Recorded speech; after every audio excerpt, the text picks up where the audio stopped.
Yapang! Sakay ka na, mabidyoan mo lang yung pagsakay sa motor ni Bon.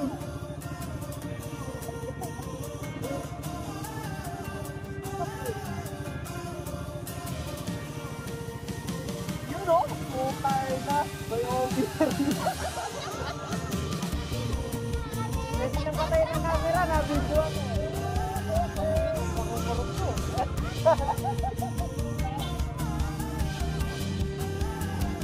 Yun, good morning, good morning. Gulat kayo, no? Kala nyo, hindi magbo-voice over, no? Testingin ko lang. Tara, Gar, sama kayo sa walang kakwenta-kwenta naming rides. Kami na lang, Gar, kung saan kami pupunta, Gar. Basta alam namin, may biyahe kami at mag-iingat kami, Gar. Alam pala kung saan talaga kami pupunta. Bahala na si Batman, yun ang literal na bahala na si Batman. Nagbago tayo ng daan eh.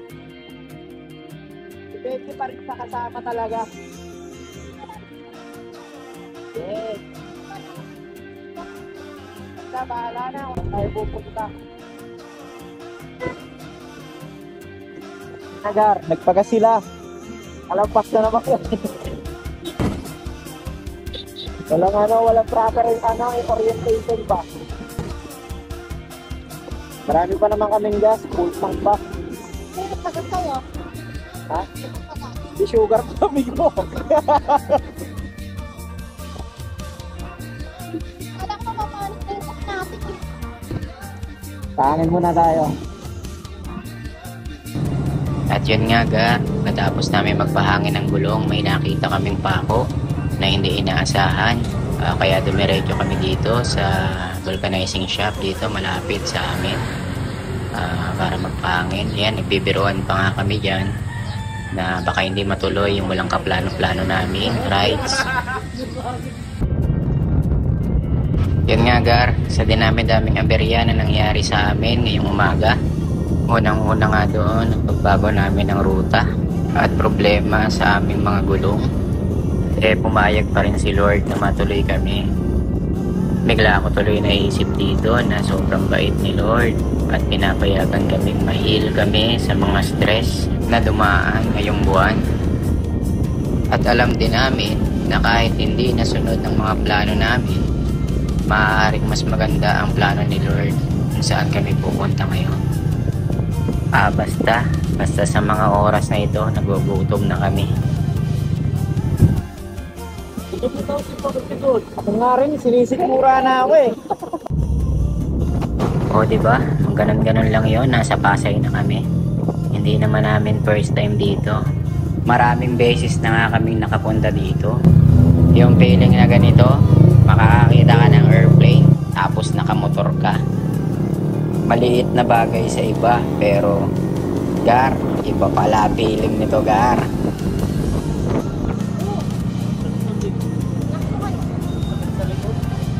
Eto na, Gar, nakarating na kami sa first stop namin dito sa may Shell, Pasay.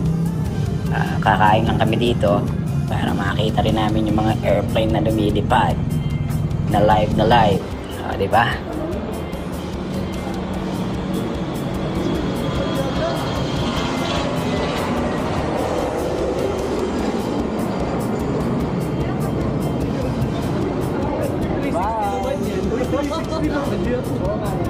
Nakalimutan ko. Gar, nakaalis na kami sa first stop namin. Nasa BGC na kami ngayon. Nakakapunta lang tayo dito pagka nangunguleksyon tayo eh, no? Saka yung kotse. Nakakapunta lang kami dito pagka nangunguleksyon kami. Yes, tulad nga ng narinig nyo, nakakapunta lang kami dito sa BGC pagka nakakotse kami. Never kami nakapunta dito na nakamotor, at ngayong araw lang na ito, yun ang first time namin. O siya, tuloy na natin. Marilaki na tayo agad. O, taas-taas na pamayo, takdo daw. Sarap talaga gumawa ng memories, no? Pagkakasama mo, mahal mo. Kaya sa nagsasabi na Ginagawa lang naman namin itong mag-video-video para kumita sa Facebook at mapansin ni Meta. Sa inyo na yung kita nyo. Amin na tong kasiyahan namin. Isa lang naman ang dahilan namin kung bakit kami nag-video. Kasi tulad nito. Tingnan nyo. Diba? Malungkot man o masaya, nakaka-capture namin ang bawat sandali ng rides namin. Tulad nito. Diba? Yabang, diba? Tulad niyan. Hindi mo babayaran yung saya na naidudulot sa amin ng rides na to at ng video na to pag binalikan namin maybe next year o maybe next 5 years. Diba? Ang saya. Sabi nga ng pamangkin ko, diba? Mag-rides ka hanggang bata ka pa. We're doing this para may mapag-usapan kami pagka nakain kami ng kwek-kwek or kahit na sa pagtanda namin. At yun na nga, Gar, nandito na tayo sa legendary stopover dito sa Marilaki. Dito lahat nakaka-capture yung mga nagte-trending sa Facebook or any social media platform. Nandito na nga po kami ngayon sa kilometer 90 dito sa Marilaki. Wala talaga makakapagsabi kung anong plano ni Lord. Na kahit alam mo na maganda na yung plano mo, susundutan ka ni Lord na mas maganda pang plano. Parang ito, nagplano kami, kaibiyang lang. Napunta kami dito. Parang kanina lang. Gulo-gulo. Sira-sira yung mga plano namin at walang kakulay-kulay. Pero ngayon, tingnan mo, ganda pala dito. Yung mapapasabi ka na lang na wag muna tayo. At syempre, alas 12 na rin tayo nakarating dito. Kakain muna tayo. At yun nga, Garo, nakalampas nga kami, dito tayo sa Jarrell's Peak. Gar, sa point na to, dito namin naramdaman lahat ng pagod namin sa biyahe. Wala na kami magawa kundi kumain na lang at tumingin dito sa view na to. Diyos ko, Gar, gusto na namin sumakay ng bus na lang para matapos na namin tong biyahe na to.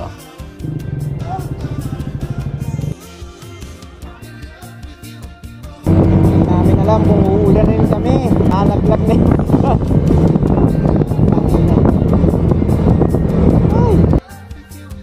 Pagod na nga kami lahat, uulanin pa kami. Pero ganun talaga wala tayong magagawa, ginusto natin to. Ramdam na ramdam ko na rin ang pagod ng angkas ko at mga kasama ko. Pero sige, tuloy, bakbak. Wala ganun talaga. Ayan na nga, Gar, umulan na. Yan ang kinakatakot namin. Mas delikado sa aming mga riders pagka umuulan. At syempre, delikado rin sa camera ko, kaya tatanggalin ko muna. Ito ang literal na 360. Ikutin ng camera. Sige, Gar, panoorin nyo muna at mahilo kayo. Enjoy!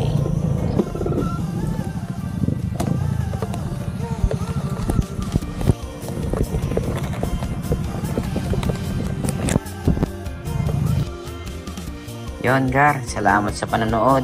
Alam nyo, Gar, habang tumatanda tayo, palungkot na ng palungkot. Kaya eto kami. Sabi ko nga, di ba? Always choose happiness.